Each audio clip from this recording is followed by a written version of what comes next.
పెళ్ళైనా పండగైనా వేడుక ఏదైనా పట్టుచీరల ప్రత్యేక వేదిక వారాహి సిల్క్స్. సాంప్రదాయానికి సౌందర్యానికి వారధి. రేవంత్ రెడ్డి గారి గురించి మాట్లాడినట్లయితే మీ సోదర సమానుడు ఆయన కూడా కుటుంబ సభ్యులు ఎవరంటే మిమ్మల్ని కలుపుకునే మా కుటుంబ సభ్యులు అని చెప్పేసి చెప్తుంటారు. ఏంటి అంత అనుబంధం ఎలా ఏర్పడింది? ఇక అంటే అందులో అందరం పనిచేసినప్పుడు ఒక యాక్చువల్గా టీడీపీలో ఆ కుటుంబ రిలేషన్షిప్ అందరితో బాగుంటుంది. అందరం ఒక రెగ్యులర్గా కలుసుకోవడం, మాట్లాడుకోవడం సరే అంత బాగుంటుంది. నేను చంద్రబాబు నాయుడు గారితో కూడా అట్లనే ఉన్నాం. మా జిల్లాలో అప్పుడు టీడీపీలో ఉన్నప్పుడు దయాన్నతో కూడా ఆయన మాకు మంచి సోదరుడు. కానీ ఆ రోజులలో టీడీపీలో ఉన్నప్పుడు కూడా ఫస్ట్ మేము వారి ద్వారానే అక్కడ లోకల్ జిల్లా అధ్యక్షుడుగా దయాకర్రావు ఉండేది. వారి ద్వారానే మేము పార్టీలో ఎంటర్ అయినాం. తర్వాత పార్టీలో డీవియేషన్ టీడీపీలో వచ్చిన కొద్దీ ఇంకా రాజకీయాలకు అనుగుణంగా వ్యవస్థ మారుతూ ఉంటుంది. ఇంపార్టెంట్ మనం ఒక రాజకీయంలో ఉన్నాం కాబట్టి సరే ఇక ఇటు వచ్చినప్పుడు వారు ఆ రకంగా చెప్పుకోవడం జరిగింది. అదే గౌరవాన్ని దాన్ని అయితే కలిగి ఉన్నాం ఇప్పటి వరకు. ఒకసారి మీ రాజకీయ జీవితాన్ని ఇవన్నీ పక్కన పెట్టినట్లయితే మీ కుటుంబ నేపథ్యం ఏమిటి, ఎలా ఉంటుంది, అట్ ద సేమ్ టైం మీ అభిరుచులు ఏంటి అనేది ఒకసారి మా ప్రేక్షకులు తెలియజేయండి. ప్రేక్షకులు జనరల్గా అయితే అన్న ఉండే చనిపోయాడు, తను కూడా చనిపోయాడు. మా ఇంట్లో ఇద్దరు చనిపోయారు ఉద్యమాలలో. బాబు ఒక్కడు, ఇంకా ఆయన కూడా మ్యారేజ్ అయిపోయింది. మా అన్న పిల్లలు ముగ్గురు, అమ్మాయి ఇంకా పెళ్లి కాలే, మా అమ్మాయిన గొడవలు నాతో పాటు ఉంటుంది. ఇద్దరు పిల్లలు, మగవాళ్ళకు కూడా పెళ్ళి. అంతా ఒక జాయింట్ ఫ్యామిలీ లాగానే ఉంటాము. వదినే ఉంది, చిన్నగా ఇక్కడ హాస్టల్లో పని చేసుకొని తన ఏదో చేసుకుంటుంది. మా అమ్మ నాన్న ఇంటికాడ జగ్గన్నపేటలో ఉంటారు. ఇప్పటివరకైతే మేము ఎవరం వాళ్ళకు పని చేసే అవకాశం రాలేదు. ఎందుకంటే వాళ్ళు చాలా ఏజ్ ఉన్నప్పటికి కూడా యాక్టివ్గా మా నాన్న, మా బాపు అంటాం, ఆయన అయితే ఇప్పటికి గుట్టలకు పోతాడు, చెట్లకు పోతాడు, వ్యవసాయం చేసుకుంటాడు ఉంటుంది. ఇంకా ఎప్పుడు నేను ములుగులో ఉన్నప్పటికి కూడా 2-3 నెలలకు కూడా కలుసుకునే అవకాశం కూడా దొరుకుతలేదు. రోజు ములుగులో ఉన్నప్పటికి కూడా బిజీ అయిపోయింది. ఎప్పుడన్నా కలవాలంటే ఇంటికి పోయినా కూడా అందరు జనాలు వస్తారు. ఇంకా ఇంటికి ములుగుకు దగ్గరే, ఇంకేదైనా పోవాలంటే అడవిలోకి పోవాలనే దాంతో అడవికి ఏదన్నా చేనుకి వెళ్ళిపోయి అక్కడ ఏదన్నా ఇంత వంట చేసుకొని అక్కడే వాళ్ళతో కలిసి ఉండడం ఇంకా ఈ టైప్ అయిపోయింది ఈ మధ్య. ఎందుకంటే ఇంటికి పోయినా పాపం జనాలు వస్తూ ఉంటారు, వాళ్ళని కాదనలేము, వీళ్ళతో ఉండలేము. అసెంబ్లీకి వచ్చాకంటే 2 నెలలు, దాదాపు 1-2 నెలలు అయింది ములుగులో ఉన్నా కానీ కలవలేకపోయినా. ఇటు వచ్చాకంటే ముందు రోజు ఒకరోజు నైట్ 9 గంటలకు ఇంటికి పోయి వాళ్ళతో భోజనం చేసి మళ్ళీ తెల్లారి ఇటు పరిగెత్తుకొచ్చిన అమ్మ నా వాళ్ళతోటి కూడా.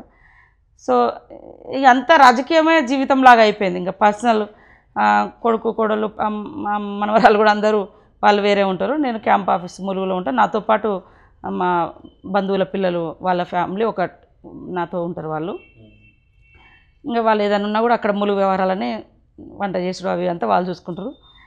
సరే ఇంకా రోజు తెల్లారితే రాజకీయమే జీవితమే రాజకీయం లాగా అయిపోయింది. పబ్లిక్కే తప్ప ప్రైవేటు వ్యవస్థ అనేది నా కోసం ఏదో అనేది ఏం లేదు. ఆ స్థాయిలో కూడా సరే ఆ చిన్నతనంలో కూడా హాస్టల్లో బతికినాం, ఆ తర్వాత ఉద్యమాలలో బతికినాం. అప్పటి నుంచే పబ్లిక్ కోసం బతకాలనేటువంటి అవగాహన నేర్చుకున్నాం. ఇక ఇది ఉండాలి, అది ఉండాలి, నన్ను చూస్తూనే ఉన్నారు మీరు అందరూ. ప్రజలలో గౌరవం ఉండాలి, ప్రజలతో ఉండాలి, ప్రజల కోసం పనిచేయాలి, ఏ చిన్న అవసరం ఉన్నా మన శక్తి మేరకు ఉండాలి అని ఎక్కువ చదువుకోవడానికి కాన్సన్ట్రేషన్ ఎక్కువ దృష్టి పెడతా ఉంటాను. కానీ టైం దొరకట్లేదు. గతంలో ఎక్కువ పడుకునే టైంలో అయినా కనీసం చదువుకునేది. డైలీ 1 అవర్ అయినా బుక్ పట్టేది, నిద్ర రాకపోయే పరిస్థితి ఉండేది. బుక్ పట్టుకునేది. మార్నింగ్ కంపల్సరీ పేపర్స్ ఫాలో అవుతా రెగ్యులర్గా. ఆ రోజు పేపర్ చూసుకోకుండా ఈరోజు మన జీవితంలో ఆ పేజ్ లేనట్టు అనిపిస్తుంది. అదొకటి ఉంటుంది. ఎలాంటి ఫుడ్ మీరు ఇష్టపడతారండి?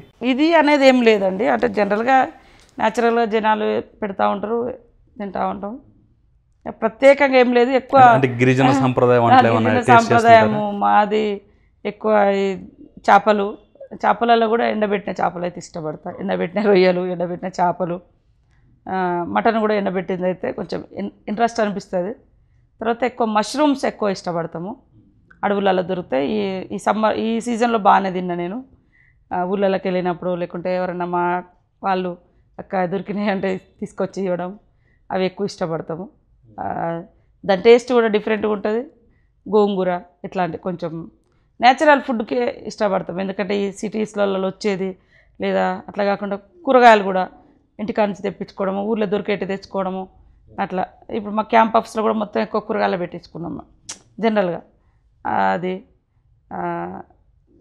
ఏదైనా గడకో గంజ ఎట్లా దొరికితే అంబలి సినిమాలు చూస్తుంటారా, ఎంటర్టైన్మెంట్ అలాంటివి ఇష్టపడుతుంటారా? ఎక్కువ బయటికంటే ఎప్పుడైనా ఇక్కడ ఏదైనా మెంటల్ డిజార్డర్లు ఉన్నప్పుడు మనోళ్ళు పెడతా ఉంటారు. అది కూడా హైదరాబాద్కి వచ్చినప్పుడు ఏదైనా టైం దొరికితే ఇక్కడ కూర్చుంటాం కాబట్టి కామన్గా టీవీ సైడ్ పోతూ ఉంటుంది ఇక్కడనే. కానీ అక్కడ వరంగల్ ములుగులు అంత అవకాశం ఉండదు. పొద్దున్న తిరిగి వస్తాం. ఏదైనా టైం దొరికితే ఇంత రాసుకోవడమో చదువుకోవడమో మేజర్గా చేస్తూ ఉంటాం. న్యూస్ కూడా తక్కువనే, ఎందుకంటే మార్నింగ్ 6 నుంచే జనాలు స్టార్ట్ అవుతూ ఉంటారు. వాళ్ళని గంటలు నిలబెట్టడం నాకు ఇష్టం ఉండదు. 8 కల్లా కిందికి పబ్లిక్ వాళ్ళకి వెళ్తాం. ఒక్కోసారి 7కే స్టార్ట్ అవుతూ ఉంటాం బయటికి పోవాలంటే. కరోనా టైంలో అయితే 3 గంటలకు గుళ్ళు వేసిపోయిన సందర్భాలు ఉన్నాయి. టైమింగ్స్ని బట్టి, ఆ రోజు ఉండే షెడ్యూల్ని బట్టి ఈ టైం అని ఉండదు. మేజర్గా అయితే 8 వరకు నేను రెడీ అవుతూ ఉంటా, వెళ్ళిపోతుంటా. పేపర్ చూసుకోవడం, ఫస్ట్ లేవగానే కొద్దిగా యోగా చేసుకోవడము, లేదా సాయంత్రం టైంలో వాకింగ్ చేసుకుంటా. యాక్చువల్గా సాయంత్రం వాకింగ్, మార్నింగ్ యోగా. ఎందుకంటే మార్నింగ్ యోగా కిందికి పోవడము అది జనాలు అందరూ వస్తూ ఉంటారు కాబట్టి మార్నింగ్ వాకింగ్ చేయలేము, ఈవినింగ్ యోగా చేయలేము. కాబట్టి యోగా అనేది కొంచెము టైం కేటాయించుకున్నప్పుడు, హర్రీ లేనప్పుడు మాత్రం కొద్దిసేపు యోగా చేసుకుంటా. ఈవినింగ్ టైంలో కొంచెం వాళ్ళతో వీళ్ళతో మాట్లాడుకుంటూ, ఫోన్లు మాట్లాడుకుంటూ వాకింగ్ చేస్తాం 1 అవర్. రాజకీయ జీవితంలో మీ ఫైనల్ గోల్ ఏంటి? ఇది సాధించాలి అనే ఒక గోల్, లక్ష్యం ఏమన్నా ఉందా మీకు? లక్ష్యం అంటే ఇంత అభివృద్ధి, ఇంత అని ఒక దిక్కు మనం చూపిస్తున్నాం, కానీ అభివృద్ధి ఛాయలు లేనటువంటి ఊర్లు ఇంకా ఉన్నాయి. గవర్నమెంట్లు ఏదైతే బిలో పావర్టీ అనుకొని సంక్షేమ పథకాలు పెడుతున్నామో, ఆ బిలో పావర్టీ ఉన్న వాళ్ళకు ఎంతవరకు మనం చేర్చగలుగుతున్నాం, అది టార్గెట్ పెట్టుకోవాలని. వాళ్ళను కనీసం ఎడ్యుకేషను, హెల్త్, ఎలక్ట్రిసిటీ, ఒక రోడ్డు, ఒక ఇల్లు, ఒక పెన్షను, ఇలాంటి అర్హులకు మనము రాజ్యాంగ ఫలాలు అందాల్సినటువంటి అర్హులకు, ఆ రాజ్యాంగ హక్కులు అందాల్సినటువంటి వర్గాలకు ఎంత చేరువలో ఉన్నాం మనం, అది మనము చూడాలి. కానీ మీరందరూ ఒక సొసైటీని చూసారు. మేము ఈ కరోనా టైంలో మీరందరూ ఒక సొసైటీని చూపించారు. మేము ప్రత్యేకంగా దాని మీద కాన్సన్ట్రేషన్ చేయలేదు. కాకపోతే ఆకలి అనేటువంటి వాళ్ళ దగ్గరికి మేము పోయినప్పుడు అది మా లోకల్, మా పిల్లలు ఏదో మా సెల్లులలో తీసింది, అది వాట్సాప్లలో పెట్టుకుంటారు, అది అట్లా బయటకు వచ్చేసి ఆ సొసైటీని కూడా డెవలప్ చేయగలగాలి. అప్పుడు మనం ఏదైనా ఓకే, మనం ఇన్ని సంవత్సరాల స్వతంత్ర భారతంలో అన్ని వర్గాలు బాగున్నాయని చెప్పుకోగలుగుతాం. అది లేకుంటే నేను 1000 కోట్లు పెట్టి ఇంత పెద్ద బిల్డింగ్ కట్టినా, లేకుంటే ఇది ఈ ఫ్లైఓవర్ వేసినా, ఈ సచివాలయం కట్టినా, ఇవి చరిత్రలో చూపించుకోవడానికి కాదు, ప్రజెంట్ ఉన్నటువంటి ఆకలి తీర్చడానికి. నేను అదే మీ ద్వారా యాక్చువల్గా మొన్న మాట్లాడదాం అనుకున్నా, మాకు అవకాశం ఇవ్వలేదు. చిరు వ్యాపారులు, ప్రైవేట్ టీచర్సు, వీవీలు, లేదా ఆటో డ్రైవర్లు, క్యాబ్ డ్రైవర్లు, రకరకాల వాళ్ళు ఈ పాండమిక్ టైంలో ఇబ్బంది పడ్డారు ప్రజలు. అలాంటి వాళ్ళని ఏరి సచివాలయం ఆపి ఫస్ట్ వాళ్ళని నిలబెట్టండి. సెక్రటేరియట్ ఇప్పటికిప్పుడేం అవసరం లేదు, పెద్ద పెద్ద ప్రాజెక్టులు ఇప్పటికిప్పుడేం అవసరం లేదు. ఫస్ట్ ప్రజలు ఆకలితో మరణించకుండా వాళ్ళకు ఉపాధి చూపించాలి. వాళ్ళు ఈఎంఐలు, ఆఎంఐ, అవి ఇవి అని పెట్టి తెచ్చిరు, రెంట్ కట్టలేని పరిస్థితులు ఉన్నారు. ఈయన అంటాడు కరెంట్ ఇంటి అద్దెలు కట్టొద్దు అంటారు. మరి ఎలక్ట్రిసిటీ బిల్ ఆపచ్చు కదా, మీరు కట్టించారు కదా. అదే అంటాను, ఇంటి వాళ్ళు మాత్రం ఫ్రీగా ఇవ్వాలంట. ఆయన ఎక్కడో అప్పులు తెచ్చి ఇల్లు కట్టుకొని ఉంటాడు, ఇంటి వాళ్ళు 4 రోజులు ఆపగలుగుతాడు అడగకుండా, కానీ కట్టకుండా ఉంటాడా? మరి నువ్వు గవర్నమెంట్ కరెంటు బిల్లు ఆపకుండా పోయినావు కదా, కనీసం అవైనా మాఫీ చేయాలి కదా, చేయలేదు. సచివాలయమో లేకుండా ఇంకో ప్రాజెక్టో ఇంకోటి అంటున్నారు కదా అప్పులు తెచ్చి. వాటికన్నా ముందు ప్రజల్ని నిలబెట్టండి, ప్రజల జీవితాలు నిలబెట్టండి, నిరుద్యోగులకు ఉద్యోగ ఉపాధి అవకాశాలు కల్పించండి. వాళ్ళే జీఎస్టీ రూపంలో, ట్యాక్స్ రూపంలో గవర్నమెంట్ని మళ్ళీ నిలబెడతారు ఇంకో ఏడాది తర్వాత. అది ఆ సబ్జెక్ట్ వచ్చేలోపే నా నోరు కట్ చేసిరా. నాగులు రోజు మాట్లాడిన రోజు నాగులకు నేను నివాళులు అర్పిస్తూ నేను యాక్చువల్గా ఈ సబ్జెక్ట్ మాట్లాడాలనుకున్నా, ఈ చిరు వ్యాపారాల గురించి. వాళ్ళ కథం కట్ మళ్ళీ ఉల్టా నన్నే ఏం మాట్లాడతాం అంటారు.